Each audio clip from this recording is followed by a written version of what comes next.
Hello, my fellow YouTubers. This is Roy back again. This experiment I seem to think is one of the finer experiments. Let's go over the setup. You got your magnets all facing out north. You got your laminate core, iron core. We're using just one set of wires here for a primary. We're using this vibrator gap in relationship to the core. We have a 12 volt battery here that we are going to disconnect. So the 12 volt battery we're going to use, and we're doing an experiment with it, but we're not going to use it right now. From there, we are coming out. One end goes to the negative side. This is the positive side.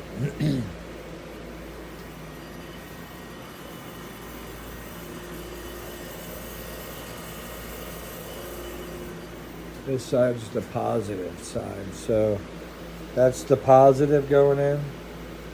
And this other wire, the upper wire, is the negative going in. And then you got your closed circuit here to the relay spark gap, to the inductor, to the magnets. Let's go out here. And I hooked up a DC 12 volt motor. What the setup is here, it's got the solar panel. Now, the whole premise here is the sun's down. It's down past the trees. You can see it there. It's a little cloudy, not that bright. And there's light out, but no sunlight. Now, this right here is the voltage reflecting to what's appearing up here. And that's the two ends of the wires coming from there. So there's nothing going on. And you got each end here. That's the positive side, it's the negative side of these wires. Now I'm coming out of the motor. The green is going to the positive side, and the white's coming up to the negative side. And also tapped into that would be the voltmeter, 0.6. Now on the back of the solar panel, I'm coming out on the positive and negative side, and the one side comes up and touches the negative side, and the other side comes up that's black, touches the positive side. Didn't do that on purpose, but that is connected to this circuit, and this circuit right now is not getting any juice, but it's still connected. So I want you to think about this sling board, I'm calling it. Now remember, the outside is aluminum. Aluminum's touching the ground's touching the casing, and it's isolated from the rest of the relay. This relay is not being used other than the two terminals are acting like, two terminals, and they're carrying the wire across. Keep it away from Vinny. So right here we got nothing going on, and we got no motor turning, right? Let's go over here and let's see the relationship between the magnets and the Bedini to the iron core and through the copper wire and on out through the spark gap into the said carrier wires, transmitting wires to the motor. And all we're going to do is, there's nothing connected. There's no power here now. Let's just spin it. So it's spinning, and there's no spark that you can see. But somehow, the motor's turning. Look at the volts showing up over here. Now this is from the induction with the motor turning. This is from the induction of the magnets. And you can see it dropping. Motor's getting slower, the volts are going down. The motor barely turning. The wheel turning very little. Now let's stop it. Let's give it a big spin and then go back. All right, big spin. Now we come back. We got good turnage on the motor. Volts wise, we're bouncing over here. And this is because of the induction in between the magnetic wheel and this part of the circuitry. All right, so let's pause there. What now? You know, this is going to stop and slow down. It's doing pretty good. It's just reacting to the core, and that change of field is pushing out the wire. It's running up through the wire over here, and we got a load on it. You can see the load still turning. You can see the volts and bearings just dropping down, and there's no sun, so nothing coming in from this end of the power source. So basically we're splitting the power source. Now this has become something different because it's not a power source right now. But this never happened to me before. Any other time I tried an experiment, not this extensive, but coming off and running a motor, it's always been that I'm putting power in. Now I'm not putting power in. Now we're talking the power that's in is the fact that I have to take and move this wheel, and that's the power it's taking. So let's step it up a little bit here. And what if we introduce power, 12-volt battery, into each leg here, so we're just tapping in. Everything else stays the same. So this 12-volt will come over here and shoot it in this part of the circuit. And in this part of the circuit, this will be oscillating. This will be oscillating in two different ways. If you put the magnet in front of it, it oscillates to the resonancy of the coil. If you start to move and overcome the oscillation, it's like a twofold here. The make and break right there, because the way we'll call this the jackhammer is set up, the points, that it will resonate to the inductive field that is going on here. So from there, you're going to have a difference in frequency from this on the points versus this will be wide open. But the interesting thing is the 12 volts is coming over to here. But remember, we're tapping here. So this pulsation is still being tapped out in DC pulse from one end of, one end of the spark gap goes back into the coil. One end of the coil comes from the power source. So right here's the positive. Now the negative obviously comes around and goes to the other part of the spark gap. So you're creating a positive and a negative connection only through the gap, but going through the coil as well, with the induction in between the wheel and that part of the circuit stays going. And then we're going to walk over here and we'll take a look and see what's going on here. So let's go ahead and connect the positive side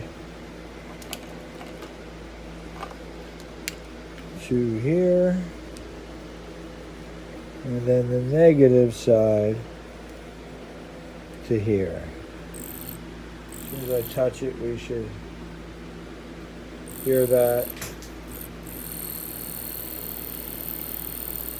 I don't know what just happened. Something just blew up over here. What the heck?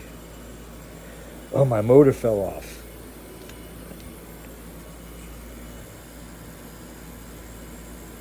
And it broke. So when we connected them wires, I'm assuming it made the thing vibrate and rolled off.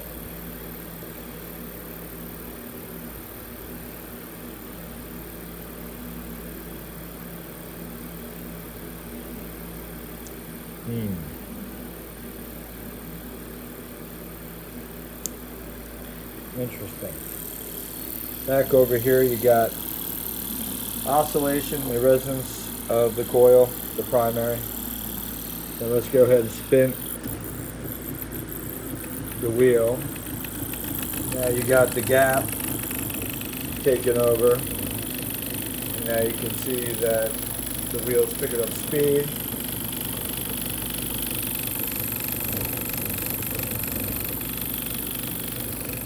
And let me see what I can do here.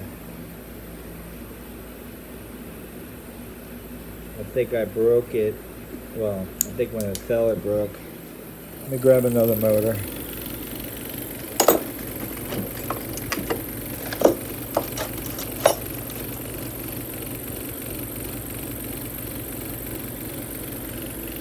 Oh, hell, here's a big, I think it's a 24 volt.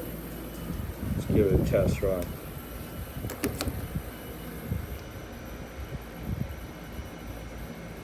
There's the volts popping up on this side.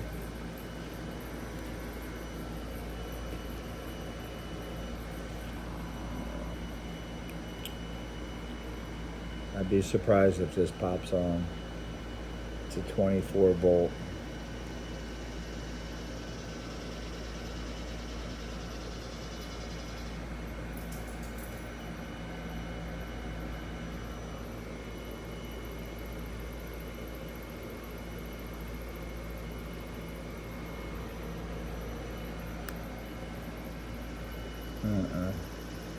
Oh.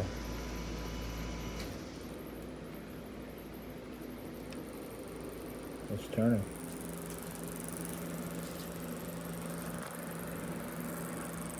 Well, I'll be damned.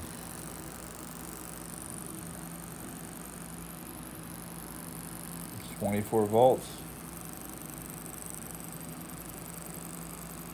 It's probably run a little slower because it don't have the... Bye-bye, son. So we'll run the motor here. Well, I just picked up. Just picked up speed. Look at the volts showing up. 24 volt. It's a 24 volt motor. It's acting like it now. So somehow, on the back end here, it's taking care of business. What's going on the front end here? Wheel slowed down a little bit. It's still clicking.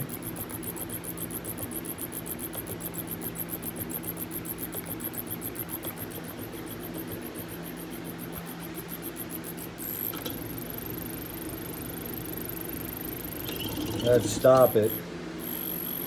Let's allow it to do its thing.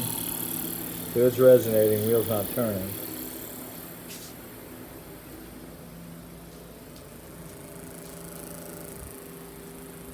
There's the volts out here.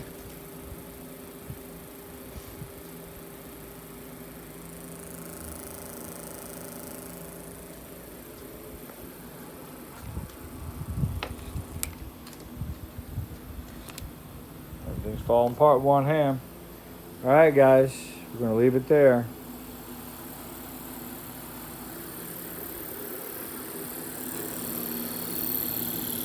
To the oscillator, the solar oscillator.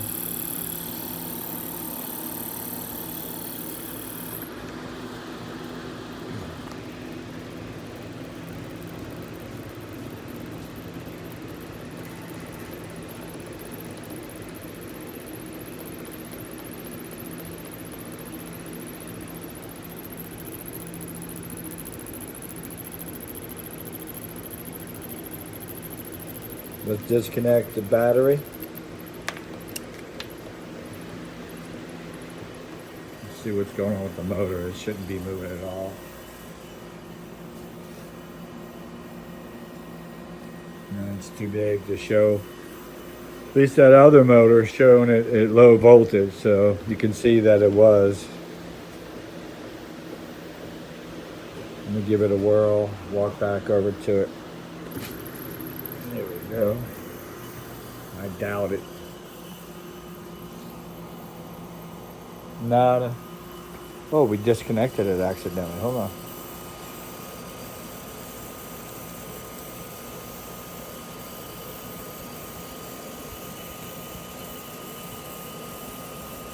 Get it connected at least before I discount it. Well, and the beat goes on. You guys, peace out. No power, no battery. Wheel. This is Vinny and I. Leave your comments.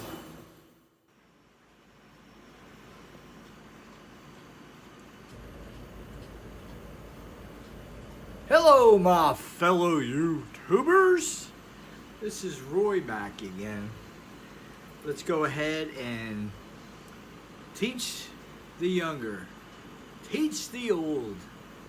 Now let's just put this out there and hopefully it'll get you going in a good direction so you can open up your exploratory adventures. You ready?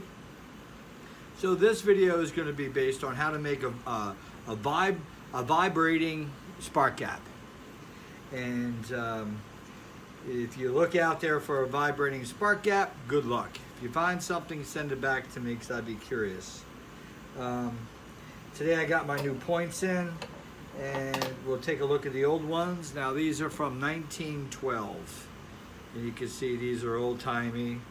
They are marked Ford on them, and I kind of put them in the grave, but truthfully, there's your gap, there's your gap. I'm going to save these and refurbish them and try different metals. One thing that I want to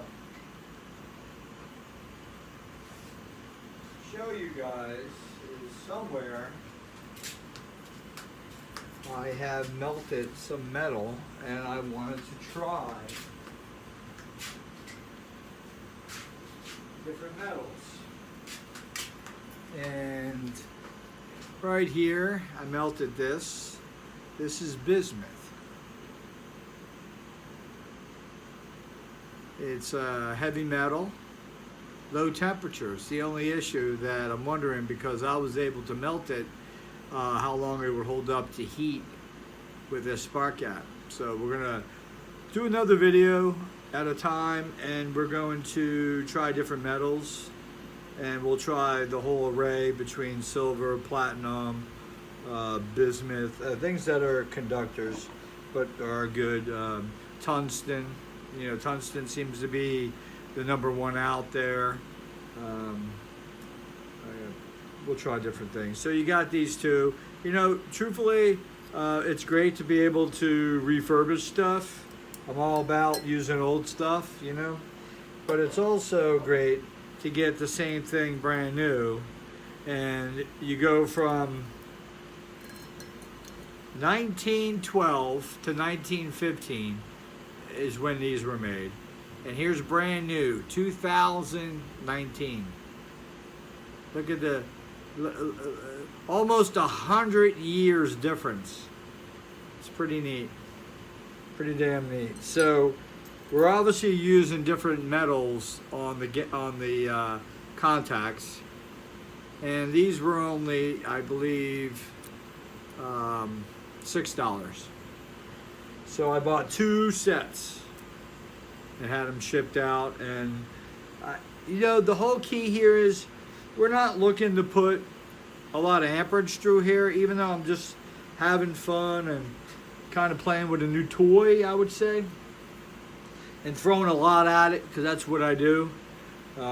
For instance, you see my gap there, and now you're gonna see these are all the transistors it took for all my experiments. These are all the transistors. And these are the ones that I decided to start saving. The ones I threw away were weeks before I started to save them. The reason I started to save them is because the diode and these little lights on here are AC neon lights, real little ones, and there's 2 diodes, and the diodes are good, but the transistor is no good because I burned it out. These are all the Bedini. All that's the Bedini experiments. Or every one of those has a story behind it. They got a story, right? There's a story behind it. So let's go ahead and get to this then. So we're going to go ahead and rebuild this. Now this broke apart and split in half on me. So what I did was right down here, it's hard to see the seam, but it split there and through the middle here. So I put glue, used some Gorilla Glue, any kind of wood glue. Then I took a nail gun and I put these pin nails through here and held it together. Now you really don't even need this. The key thing here is you need something that's a 1/4 inch to 3/8 inch, even 1/2 inch thick is fine, or 3/4, don't matter, but pretty much make a hole so your magnet or your core could have access to the front part, which I have it all apart here. So we'll build it, but you're gonna have also the 4 holes you need. So my advice to you would be, I paid $20 for this buzz box 3 years ago. Tried it in the beginning, it didn't work, set it aside. Finally, I kind of taught myself enough about how things work in the coil area, and I was always got to give a shout out to Angel out there, got to give a shout out to EL, I got to give a shout out to Jason 1, Jason 2, got to give a shout out to my boy Made by One Man, Scott Russell. I got to give a shout out to my boy AAA Clay. I got to give a shout out to Ryan from Abrams Lab, who no longer is running a YouTube channel, but the best Tesla explorer and the best Tesla experimenter I have ever come across. I love him like a brother, but he doesn't know it. Anyway, and shout outs to everybody else. I always looked at Scott, the YouTube channel is Made by One Man, and him and I came across each other with the interest of Edley Scallon. His belief is that the wheel was used to chip away and carve away and cut away as far as the quarrying of the rock, which is pretty interesting in itself. That Ed said he had 10 different machines. So that sort of opens up that it doesn't have to be all what I think it is. And then there's part of Scott that built a tripod. If you check his videos out, go check it out. He's got a good, wholeheartedly, from the heart, I'd call it your basis theory look at how Ed built the Coral Castle. Me, I always been intrigued in the parts that the internet took over, which was Ed floated the stones and levitated, and he quoted in his writings that he knew what the Egyptians knew, and so that's an open statement. That is so open, it's hard to even get focused. It's almost like a rabbit hole of different information. Not now, not now, not now. Let's get back to building. So you got a piece of wood, make your 4 holes. You can buy this for 20 bucks, 30 bucks. You can buy one. And even if it doesn't work, you can use the components at the front, because if you go buy anything other than the points, it's expensive. You're going to pay $100 to $200. If you just stick with the points and have the box and all itself, at least you understand how this stuff works. And that's what I'm trying to put out there to you guys, because if I get anything out of what I do and why I even post it, one is I love the attention. And the other thing is that I love that I'm learning. And the other thing is I'm meeting people outside where I would normally not people. And I'm going to call myself apolitical. I'm not left, I'm not right, I'm above it because I'm in the middle looking down at everybody fighting, is what I'm gonna say to everybody, because I have friends that I talk to across the whole country and out in the outskirts of the hemisphere here, and basically we're all the same. We all go to bed, we all worry about what our kids are eating, what we're eating, how we're keeping ourself healthy. Number one is health. Everything else is substantial to health. And the number one really is water, health, be self-sustaining. But that doesn't mean you don't have compassion. Let's leave it there. Let's build the damn thing. You ready? So you have this, and basically I left a screw on here because that's the tie down for the spring vibrator part, which it makes this adjustable. So visualize this, and you got a piece of wood, you made a hole, the hole size, I would make a 1-inch hole, plain and simple. It could be 3/4, but I make a 1-inch hole. These little holes are spaced out, so these $6 points sit properly. Now, if you bought the points, you're still not going to get like the little barrels that raise them up and separate them. So if you didn't buy an old buzz box and you want to build a vibrator coil, it's very important that you at least spend the money it takes to buy these other little parts that come in the box. Don't know how much they cost. It could be $60, it could be $30. But where do I buy them from?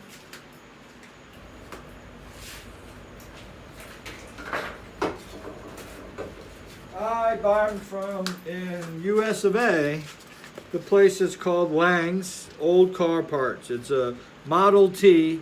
Here's their catalog they'll send you for free so you can look at all pictures and parts. It's beautiful. And it's the Model T. And I think the key here is to getting old-timey is going back in time. And here's a Model T catalog. And if you really dig in, go on the internet. If you're not capable of building right now, but you're interested. If you're capable of building and you're interested, get the catalog. Get the catalog anyway, especially for you readers out there that like to read and put together. Now today I got 2 of these. And that's the other set. These were only like $6 a piece. So let's go ahead, and what we're going to do is, first of all, we're going to start off with the inner one. And the inner one, what I want to do is set up the spring system. So I got a washer. I'm going to put a washer over the nut. There's a nut, just tying the bolt down, okay, a screw. Put the washer. Then we're going to put the spring. That spring is going to pull apart the gap. And then I'm going to put a washer again. So the spring is actually its own little cylinder. There you go. And we'll have another discussion on this, but that spring in between these 2 washers are a lot alike, similar to a coil, a cylinder coil. And we'll get into why and how I see it, and it's the thing that I understood. It took a while, but the energy moves around the mass, and the mass itself stores and is the energy, but the energy itself moves around the mass in like a reactive inductive to the mass itself. So you got your spring going here. We're going to go ahead and put the inner. And this part here, we're going to put a magnet behind this ring.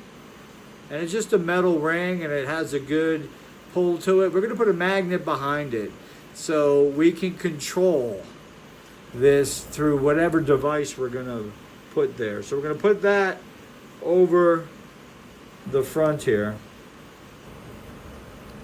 No, we're not. We're going to put that at the lower section. So the lower 2 holes is for the one that sits on the inside. And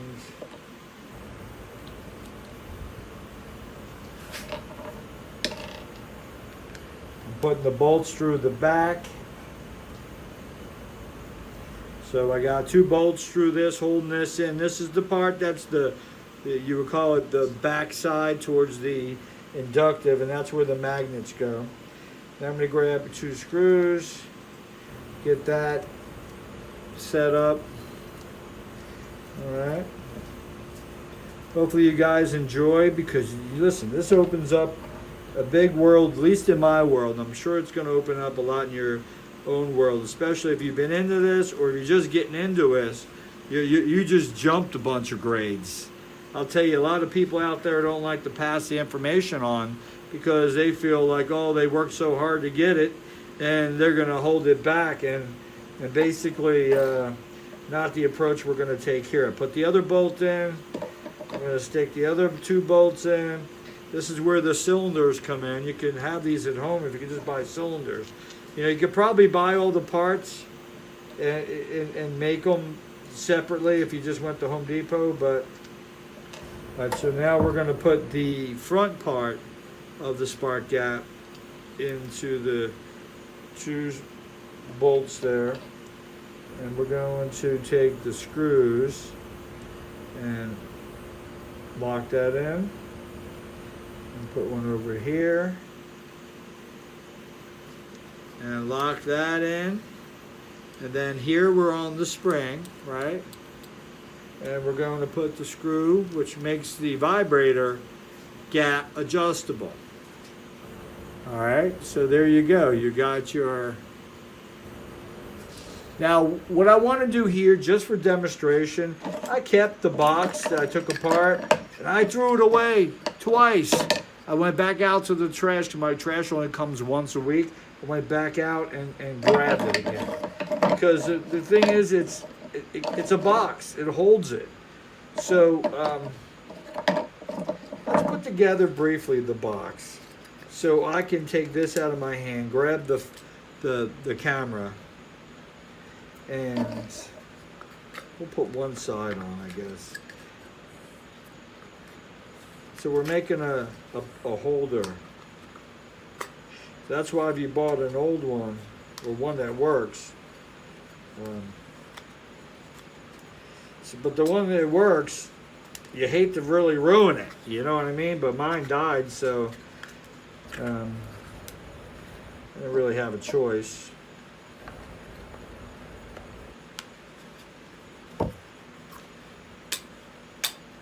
It's got the tongue of groove on it. And it makes a great holder. I'm going to put the top on. There we go. So now we got a box. Got the vibrator on the front.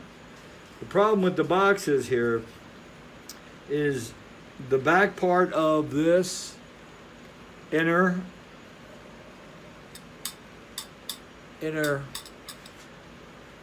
gap or inner contact is, I take a neodymium magnet and you purposely have the pole coming out that you want. Like for instance, right now, I'm really excited.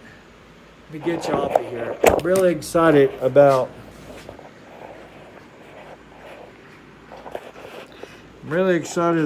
the, let me see. I gotta hold this phone weird. I'm really excited about the Ed's wheel again, because these vibrating contacts opens up Ed's part of what Ed that I am interested in is if he floated the stones and figured out basically how things work according to the Egyptians. I'm interested. Count me in, I'm in. If Ed didn't, like according to my good friend Scott, made by one man, doesn't believe any of that. He's a nuclear engineer, if you can call him that. He was in the military. He's an electrician, and he worked on a nuclear ship, and he was the nuclear part. So he knew everything about the ship electrically. So having that knowledge, he sort of discounts a lot of that Mari-Jari internet stuff of floating stones because we haven't done it yet.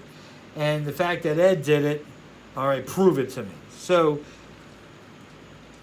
I'm going to stick with whether or not Ed did it or not. It's really, I don't care. But the fact that could I do it? If it's said, could it be done? And I believe anything, you can do anything.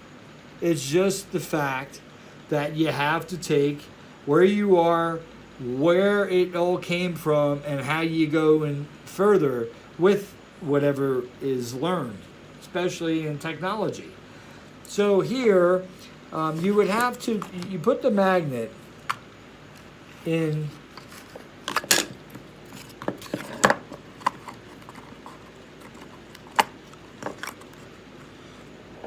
the magnet now is on the back side here. Let me get that. This is hard. You know why it's hard? Because I'm gonna get you guys set up. I can't hold you.